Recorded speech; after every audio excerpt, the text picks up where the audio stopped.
اعوذ باللہ من الشیطان الرجیم، بسم اللہ الرحمن الرحیم۔ بل اللہ فاعبدوا کم من الشاکرین، بلکہ آپ اللہ تعالیٰ کی عبادت کریں اور شکر گزاروں میں سے ہو جائیں۔ سورۃ زمر آیا 66۔ بل اللہ فاعبد، بلکہ آپ اللہ کی عبادت کریں۔ رب العزت نے نبی صلی اللہ علیہ وسلم کو اخلاص کا حکم دیتے ہوئے فرمایا کہ صرف ایک اللہ کی عبادت کرو، اس کے سوا کوئی عبادت کا مستحق نہیں۔ وَقُم مِّنَ الشَّاكِرِينَ، اور شکر گزاروں میں سے ہو جائیں۔ خلوص سے ایک معبود کی عبادت کرو گے تو شکر گزار بن جاؤ گے۔ جس طرح دنیاوی نعمتیں مثلا جسمانی صحت، عافیت، حصول رزق وغیرہ پر اللہ کا شکر ادا کیا جاتا ہے، بلکہ دینی نعمتیں ہی حقیقی نعمتیں ہیں، اور یہ تدبر کرنا کہ یہ نعمتیں اللہ کی عطا کرتا ہے اور ان پر اللہ کا شکر ادا کرنا واجب ہے، کیونکہ یہ انسان کو غرور اور خود پسندی کی آفت سے محفوظ رکھتا ہے۔ سورۃ زمر آیا 67۔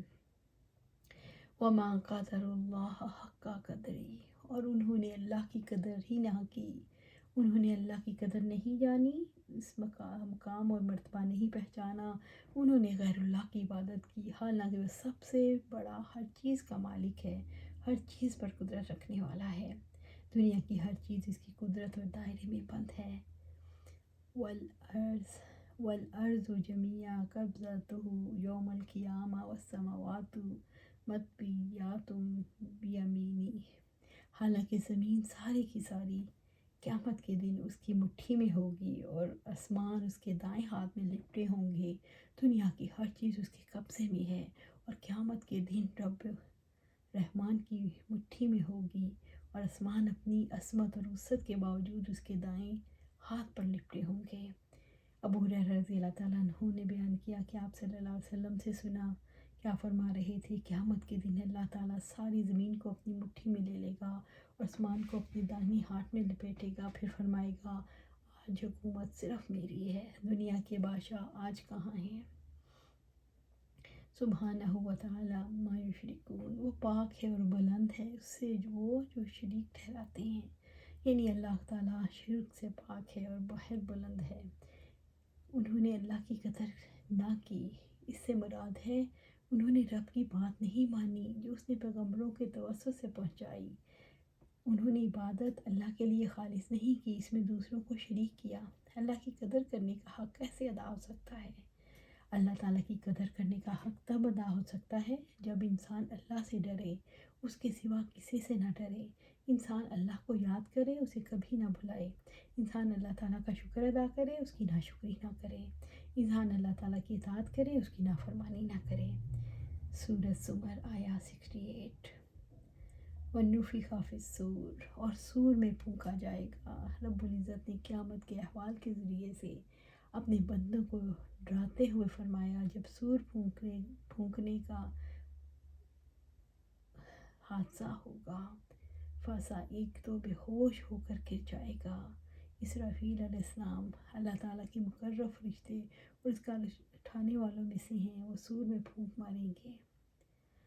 من فی السماوات و من فی الارض، جو آسمانوں میں ہے اور زمین میں، زمین اور آسمان کی ساری مخلوق بے ہوش ہو جائے گی۔ من شاء اللہ، مگر جسے اللہ چاہے، یعنی شہداء یا بعض دیگر لوگ جن پر بے ہوشی طاری نہیں ہوگی۔ ثم نفخ فیہ اخری، پھر اس میں دوسری بار سور پھونکا جائے گا۔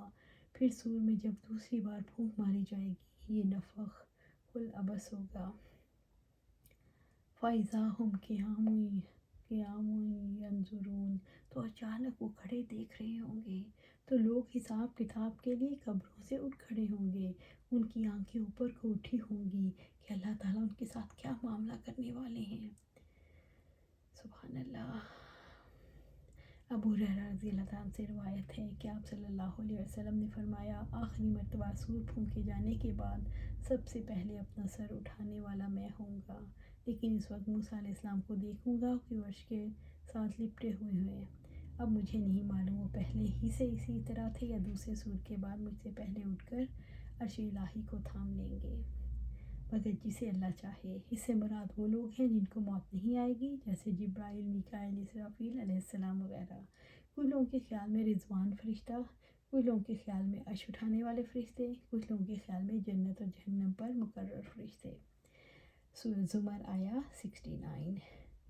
وَأَشْرَقَتِ الْأَرْضُ بِنُورِ رَبِّهَا، اور زمین میں اپنے رب کے نور سے چمک اٹھے گی، یعنی زمین اللہ تعالیٰ کے نور سے چمک اٹھے گی۔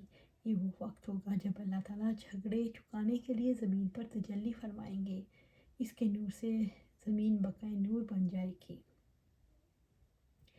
وَوُضِعَ الْكِتَابُ، اور کتاب رکھ دی جائے گی، حساب کتاب کے لیے اعمال نامے سامنے لا کے رکھ دیے جائیں گے، کھول دیے جائیں گے۔ اقرأ کتابک کفیٰ بنفسک اليوم علیک حسیبا، ہر شخص سے کہا جائے گا اپنا نامہ اعمال آج کے دن تم اپنے اوپر خود حساب لینے کے لیے کافی ہو۔ وَجِیءَ بِالنَّبِیِّینَ، اور انبیاء کو لایا جائے گا، انبیاء علیہ السلام کو گواہی کے لیے لایا جائے گا، ان سے ان کی امتوں کے بارے میں پوچھا جائے گا اور وہ گواہی دیں گے۔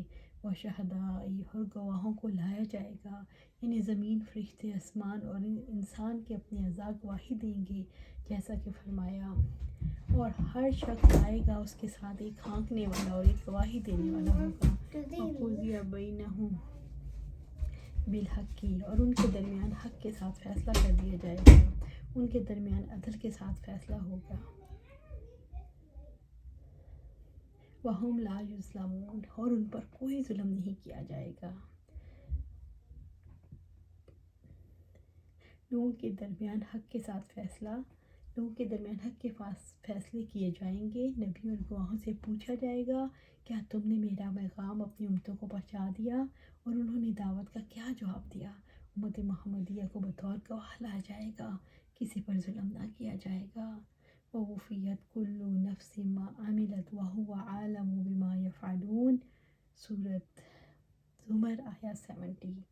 وَوُفِّيَتْ كُلُّ نَفْسٍ مَّا عَمِلَتْ، اور ہر شخص کو پورا بدلہ دیا جائے گا۔ وَهُوَ أَعْلَمُ مَا يَفْعَلُونَ، اور اس کو خوب جانتا ہے جو کچھ وہ کرتے ہیں۔ اللہ تعالیٰ ہر ایک کے اعمال سے پوری طرح آگاہ ہے، اس کو سب کی خبر ہے۔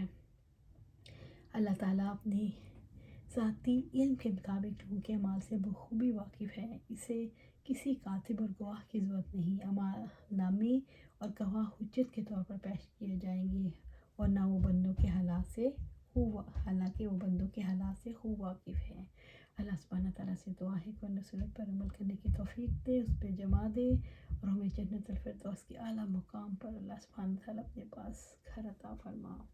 آمین یا رب العالمین۔